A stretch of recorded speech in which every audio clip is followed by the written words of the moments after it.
कितना भी बड़ा अत्याचारी इस दुनिया के विश्व के धरातल पे हो, कितना भी बड़ा तानाशाह हो, 12 वर्ष से ज्यादा शासन नहीं कर सकता। 12 वर्ष के बाद युग बदल जाता है, वो उस इंसान की शक्ति खत्म हो जाती है, नष्ट हो जाती है, वो कमजोर हो जाता है, वो शासन करने लायक नहीं रहता है।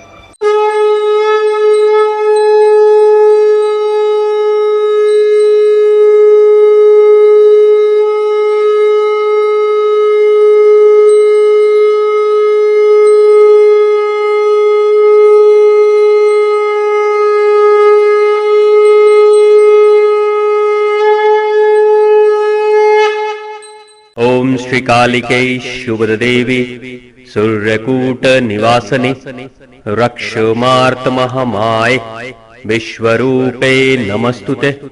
श्री राम का 7 साल में शरीर से जो लगाव है, चूंकि शरीर पूरा बदल जाएगा, तो 7 साल का वनवास तो भेजो ही, लेकिन 7 साल और वनवास भेज दो, क्योंकि 7 साल में शरीर के साथ जो यादें बचती हैं, उन यादों को भी मिटने में, यानी मन को भी परिवर्तित होने में पूरी तरीके से 12 साल लगते हैं। एक युग बीत जाता है, एक युग बीत जाता है। दुनिया के इतिहास को पलटकर आप देख लेना, किसी भी जंगल का राजा अगर शेर है तो वो 12 वर्ष से ज्यादा राजा नहीं रह सकता।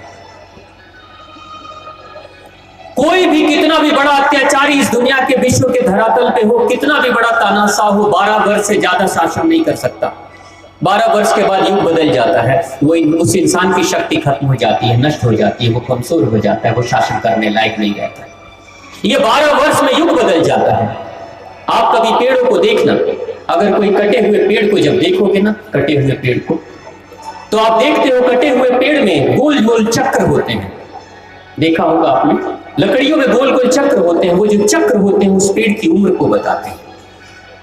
कोई अनुभवी इंसान देखकर जान लेता है जितने चक्र है उसके अनुसार से कि इस पेड़ की उम्र कितनी है, क्योंकि हर 12 वर्ष में पेड़ की एक पूरी की पूरी उम्र बीत जाती है, एक नया चक्र तैयार हो जाता है। यानी 12 वर्ष में सारी चीजें बदल जाती हैं। हिटलर का भी शासन 12 वर्ष से ज्यादा नहीं चलेगा, कमजोर ही पड़ जाएगा। भारत में भी कितने भी बड़े तानाशाह क्यों ना हो, कितने भी शक्तिशाली क्यों ना हो, 12 साल के बाद स्वतः अधिक से अधिक 12 साल में कमजोरी आएगी और 15 तक तो सत्ता परिवर्तन भी हो जाएगा। ये होता है हमेशा, विश्व के इतिहास में ये हुआ है और सदियों से प्रकृति का ये नियम चलता है। 12 वर्ष में युग परिवर्तन हो जाता है। मंथरा को पता था, मंथरा कहती है राम को 12 वर्ष में तो राम का युग परिवर्तन हो जाएगा, राम का मन बदल जाएगा, लेकिन 2 साल और ले ले, और 14 साल में राम तन से, मन से और पूरी आत्मा से बदल जाएंगे। क्योंकि 14 वर्ष को इंसान किसी एक जगह पर रह जाता है, वहीं से उसको लगाव हो जाता है, फिर लौट कर वो नहीं आता है, फिर लौट कर नहीं आएंगे राम। बहुत सोची समझी चाल चली थी। केकई जिद करती है और जिद में क्या शर्तें रखती है, कहती है जिद की शर्तें अब जरा सोचिए कैसी शर्तें हैं। राम 14 वर्ष के लिए वनवास में जाएंगे, राम 14 वर्ष के लिए किसी शहर में नहीं जाएंगे, क्योंकि डर था कि शहर में जाकर कोई सैनिक या सहयोग लेकर न चले आए और हमला न कर दें, इसलिए किसी भी शहर में नहीं जाएंगे, किसी राज्य में नहीं जाएंगे। राम वनवासियों के जीवन को जिएंगे, सन्यासियों के जीवन को जिएंगे, इसलिए सन्यासियों का वस्त्र दे दिया गया था। और श्री राम 14 वर्ष तक ब्रह्मचारियों का जीवन जिएंगे। पत्नी साथ में है, लेकिन ब्रह्मचारियों का जीवन माता सीता ने और श्री राम ने जिया था। 14 वर्ष तक श्री राम जमीन पर सोएंगे, कंदमूल खाएंगे, 14 वर्ष तक किसी महल में नहीं रहेंगे, 14 वर्ष तक किसी राज्य सिंहासन पर नहीं बैठेंगे। ये सारी शर्तें थी उसकी। माता केकई जब शर्तें रख रही थी तो खुश हो रही थी, लेकिन माँ भगवती क्या कहती है, माँ आद्य भगवती जो विश्व की शक्ति है, जो सबको चलाने वाली, केकई के अंदर भी उसी की शक्ति है। माँ दुर्गा मैया की शक्ति, केकई के दुर्ग में भी माँ दुर्गा मैया ही रहती है, और श्री राम के दुर्ग में भी माता भगवती ही रहती हैं, और मंथरा के दुर्ग में भी वही रहती हैं। तो वो तो अंदर की बात जानती है। माँ सुन रही है, माँ सुन रही है कि केकई क्या क्या कह रही है, और केकई को आनंद किसमें आ रहा है। एक बहुत गहरी शर्त की बात यहाँ पे हो रही है, जो देवी भागवत महापुराण में उसका वर्णन है। माँ क्या कहती है, जिसमें तुम आनंद लोगे वही तुम्हारे जीवन में घटनाएं घटेगी। जिसमें एक इंसान आनंद लेता है वैसे ही घटना उसके जीवन में घटती है। अब यहाँ आनंद कैसा ले रहे, माता केकई कहती है कौशल्या का बेटा कभी राजा नहीं बनेगा 14 वर्ष तक, जमीन पे सोएगा, ब्रह्मचारियों का जीवन जिएगा, कंदमूल खाएगा, किसी नगर में नहीं जाएगा, सन्यासियों का वस्त्र धारण करेगा, सिंहासन पे नहीं बैठेगा। माँ ने सुन लिया। माँ कहती है तथास्तु। माँ के आशीर्वाद के हाथ उठे हुए हैं। आप देखो, माँ के आशीर्वाद के हाथ उठे हुए हैं। माँ के आशीर्वाद के हाथ क्या कहते हैं? ये आशीर्वाद का जो हाथ है, माँ कहती है अगर मान लीजिए ये आईना है, अगर ये आईना है और आप बैठे हो सामने, आप टॉर्च जलाओगे इस आईने के ऊपर तो रोशनी आएगी? आएगी ना? और रोशनी आएगी तो रोशनी लौट कर कहां जाएगी? जिसने टॉर्च जलाया रोशनी वहीं यही आईने से टकरा के वापस उसी के ऊपर चली जाएगी, पुनः वापस। माँ कहती है तथास्तु। माँ एक ही बात कहती है तथास्तु। तेरे मन में क्या उठ रहा है? तुम्हारे मन में उठ रहा है कि वनवास में बड़ा आनंद आ रहा है, तुम्हें जमीन पे सोने में बड़ा आनंद आ रहा है, सन्यासियों का जीवन जीने में बड़ा आनंद आ रहा है पुत्र के लिए। तो माता कहती है तथास्तु, वही होगा जो तुम चाहती हो। आनंद तुमने जिसमें लिया वही तुम्हारे जीवन में घटनाएं घटेगी। श्री राम तो चले जाते हैं, श्री राम तो पैदा ही थे सन्यासियों के जीवन को जीने के लिए। श्री राम तो चले जाते हैं, राजपाट से कोई मोह नहीं। लेकिन जब भरत आते हैं तो कहते हैं तू कुलक्षणी है, मैं तुम्हें त्याग देता हूं, अब तू मेरी मां नहीं है। जैसे श्री राम मजबूरन अपनी माता कौशल्या को छोड़कर जाते हैं, वैसे ही भरत भी कैकेयी को छोड़कर चले जाते हैं। भरत कहते हैं जब तक भैया लौट कर नहीं आएंगे तब तक राजमहल में मैं भी नहीं आऊंगा। 14 वर्ष का वनवास राम के लिए, 14 वर्ष का वनवास भरत के लिए भी। 14 वर्ष तक श्री राम अर्धांगिनी के साथ रहेंगे, सन्यासियों का जीवन जिएंगे। 14 वर्ष तक भरत की भी रानी, भरत की जो अर्धांगिनी है वो महल में रहेगी, लेकिन भरत सन्यासियों का जीवन जिएंगे 14 वर्ष तक। श्री राम 14 वर्ष तक जमीन पर सोएंगे। भरत ने कहा कि भैया जिस धरती पे सोते हैं उस पे मैं सोकर अपमानित नहीं करूंगा, नीचे गड्ढा खोदकर उनसे भी नीचे सोऊंगा, मेरे भैया तो हमेशा ऊपर ही रहेंगे। 14 वर्ष तक भरत भी जमीन पर ही सोते हैं। 14 वर्ष तक माता कैकेयी ने श्री राम को उनकी माता से दूर कर दिया था। प्रकृति माता भी कहती है जाती तू दूसरे के बेटे को दूर कर रही ना, तेरा भी बेटा तेरे से दूर चला जाएगा। वही हो रहा है। 14 वर्ष तक राम किसी राजगद्दी पे नहीं बैठेंगे तो भरत भी कौन सी गद्दी पे बैठ पाए। प्रकृति माता कहती है तुम्हें राजगद्दी पे बैठने में बड़ा बुरा लगता है ना, तो जिसमें तुम्हें आनंद आएगा मैं वही तुमको दे दूंगी। ले, तुम्हें भी राजगद्दी नहीं मिलेगी, तेरे बेटे को भी राजगद्दी नहीं मिलेगी। वही मिला माता कैकेयी को जो उन्होंने जिसमें आनंद लिया। तो देवी भागवत महापुराण हम सभी को आईना दिखाती है। ये सिर्फ सुनने की बात नहीं है, वो कहते हैं ना गुणना है, अंदर आत्मसात करना है। हम भी वही हैं, हम भी वही, हमारे अंदर से वही मंत्रा उत्पन्न होती है, हमारे अंदर से भी वही कैकेयी उत्पन्न होती है, हमारे अंदर से भी वही लक्ष्मण वही राम सब उत्पन्न होते हैं। तो देवी भागवत महापुराण की कथा हमें भी पूछ रही है, माँ भगवती अपनी कथा के माध्यम से पूछ रही है कि तुम किसमें आनंद लेते हो? जिसमें आनंद लोगे वही होगा। भगवान को इससे मतलब नहीं कि वो अच्छा है या बुरा है, भगवान कहते हैं जिसमें तुम आनंद लोगे। अगर तुम सोचोगे कि किसी दूसरे का बिजनेस ठप हो जाए, दुकान बंद हो जाए, घोटाला हो जाए, गड़बड़ हो जाए, चोरी हो जाए, तो उसके दुकान में हो सकता है चोरी होगी, लेकिन साथ में तुम्हारे घर में भी चोरी हो ही जाएगी। हम जो मांगेंगे वो हमें मिलेगा। मनोकामना भगवान ने, अब यहाँ एक गहरी चीज है, भगवान क्या सुनते हैं, माँ भगवती क्या सुनती है? कभी आपने किसी भी ग्रंथ में पढ़ा कि जुबान की कामना भगवान पूरी करते हैं? नहीं, मनोकामना। तो मन में क्या है? मन में है चोरी, मन में है दूसरों के लिए बुरा, और ऊपर से अच्छी अच्छी बातें। दो पड़ोसियों में झगड़ा था और दो पड़ोसी एक दूसरे के दुश्मन थे। एक पड़ोसी कुछ दिन के बाद बीमार हो गया, दूसरा पड़ोसी कभी बात नहीं करता था उससे। जब पता चला कि बहुत बीमार हो गया, बहुत दवाइयां लग रही हैं और बहुत तबीयत खराब है, तो दूसरे वाले कहते हैं कि जाओ थोड़ा मिल तो लो, हमेशा लड़ते रहोगे, कम से कम बुरे दिन में जाओ थोड़ा प्रेम से उससे बात तो कर लो। तो दूसरा पड़ोसी जाता है और कहता है, भाई मेरे कैसे हो, सब ठीक है ना? अब वो बेचारा जो मरणासन पे था वो क्या कहेगा? वो कहता है बस चल रहा है। वो भी भूल गया कि दुश्मनी है। और ये पूछता है, तुमने अच्छे से दवाई कराई? कौन से डॉक्टर से दिखाते हो?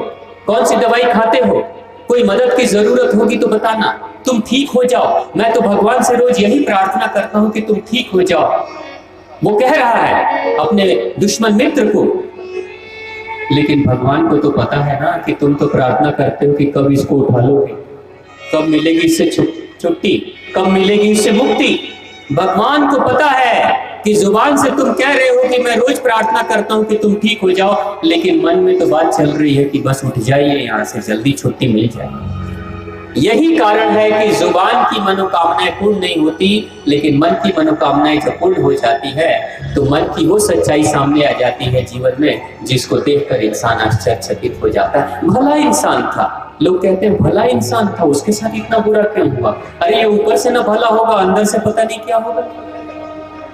यही है मनोकामना। तो आपकी मनोकामनाएं अगर पूर्ण करना चाहते हो ना, तो मन में क्या चल रहा है ये जरूर देखते रहिएगा, वरना कैकेयी की कहानी हो जाएगी, दशरथ जी की कहानी हो जाएगी, राम जी की भी कहानी हो जाएगी। राम जी का क्या नुकसान हुआ? कैकेयी ने सोचा कि नुकसान कर डालूंगी मैं राम का, राम को राजा नहीं बनने दूंगी, लेकिन सच्चे अर्थों में देखा जाए तो किष्किंधा का भी राज श्री राम को ही मिल रहा था, लंका का भी राज श्री राम को ही मिल रहा था। एक राजपाट छोड़ा और दो राज के राजा बनने की क्षमता चली आई थी उनके अंदर। वो कहां गरीब हुए, मार लगी उन्हें, घर से निकाला गया, राजकुमार थे, लौट कर आए तो पुरुषोत्तम राम और भगवान राम बनकर लौटे थे। यही है महानता, जब इंसान स्वीकार करता है अपने जीवन की सभी बुरी घटनाओं को। मारने दो, अगर जिंदगी में कोई आपका नुकसान कर रहा है चिंता मत करना, झेल लो, आपके प्रारब्ध में होगा, कुछ बुरा किया होगा, झेलना था। जैसे श्री राम को भी श्राप मिला था कि पत्नी के वियोग में एक दिन आप भी बिलखोगे, भटकोगे, रोगे, चलो प्रारब्ध है ये मेरा, झेलूंगा, लेकिन अब कम से कम कोई बुरा काम नहीं करूंगा, अब मैं गलती नहीं करूंगा। लेकिन याद रखिएगा, जो करता है, जो आपको मार रहा है, उसका जरूर नुकसान होता है। मार खाने वाले का कम नुकसान होता, लेकिन मारने वाले का नुकसान ज्यादा हो जाता है। कारण क्या है ये महत्वपूर्ण नहीं है, करता कौन है ये सबसे ज्यादा महत्वपूर्ण होता है। आप कभी ये बहाने मत करना कि मैं इसके कारण से मैंने ये गलती कर दी। किसके कारण से आप गलती कर रहे हो, भगवान ये नहीं पूछते हैं किसने गलती की, भगवान कहते हैं जिसने गलती की उसे सजा मिलेगी। दुर्योधन ने कहा था दुशासन को, चीर हरण कर दे द्रौपदी का। द्रौपदी का चीर हरण करने उठ गया था दुशासन, दुर्योधन के कहने से। लेकिन महाभारत के युद्ध में भीम को मतलब नहीं था कि किसके कहने पे तुमने चीर हरण किया। भीम ने तो सीना फाड़ा था दुशासन का। कर्म किसने किया? तुमने कर्म किया ना, चीर हरण किया, छाती तो मैं तुम्हारा फाड़ूंगा क्योंकि तुम करता हो। कारण क्या है उससे मुझे मतलब नहीं, करता तो तुम हो, करता तो तुम हो। माता कैकेयी मंथरा के कारण से माता कौशल्या के घर को उजाड़ती है, मंथरा के कारण से, लेकिन सजा किसको मिलती है? भरत किसको छोड़ के जाते हैं? पागल कौन होती है? विधवा कौन होती है? मांग का सिंदूर किसका धुलता है? वो तो कैकेयी का धुलता है ना, मंथरा का तो नहीं धुलता। किसके कारण से पाप कर रहे हो ये महत्वपूर्ण नहीं है, पाप करने वाले तो आप हो ना, सजा आपको मिलेगी, सजा आपको ही मिलेगी। पिछले जन्म में भीष्म जब वशु थे, धौ नाम के वशु थे, तो अपनी पत्नी के कहने पे धौ नाम का जो वशु है वो गुरु वशिष्ठ के नंदिनी गाय को चुरा लेता है पत्नी के कहने पे। पत्नी कहती है कि मेरी जो बहन है धरती लोक पे रहती है, मेरी एक मित्र है धरती लोक पे रहती है, उसको अगर नंदिनी गाय के इस अमृत तुल्य दूध को मैं पिलाऊंगी तो वो स्वस्थ हो जाएगी, इसलिए इस गौ माता को चुरा कर ले चलो। ध्रुव ने कहा था, जो बाद के जन्म में भीष्म बनते हैं, उन्होंने कहा था ये पाप है। किसी भी स्वामी, किसी भी मालिक की अनुमति के बिना उसकी किसी भी सामग्री को, वस्तु को ले जाना पाप है, ये तो चोरी है, मैं ये चोरी नहीं करूंगा। पत्नी के जिद पे आकर ध्रुव लेकर जाते हैं गाय को, चुरा कर लेकर जाते हैं। जब गुरु वशिष्ठ को पता चलता है कि गाय की चोरी हो गई है, जब अपने दिव्य दृष्टि से उन्होंने देखा था कि ध्रुव ने चुराया है, तो गुरु वशिष्ठ ने श्राप दे दिया था कि तुम धरती लोक पे जाओगे। श्राप दिया, और धरती लोक पर जब भीष्म आते हैं तो गंगा पुत्र भीष्म, देवी के पुत्र भीष्म, शांतनु के पुत्र भीष्म जीवन भर अभिशाप के ही जीवन को जीते। वो श्राप है जो पिछले जन्म का मिला है, जिसके कारण से श्रापित जीवन जीते हैं। क्या पाप खुद किया? पाप तो पत्नी के कारण से किया, लेकिन सजा किसको मिली? भीष्म को भुगतनी पड़ी। कारण क्या है ये महत्वपूर्ण नहीं है, किसके कारण से आप पाप कर रहे हो, पाप आप कर रहे हो, सजा आपको मिलेगी। पिताजी ने मोटरसाइकिल खरीद के आपको दे दी है, ले जाकर आप किसी की टांग तोड़ दोगे तो पुलिस वाले क्या पिताजी को पकड़ कर ले जाएंगे?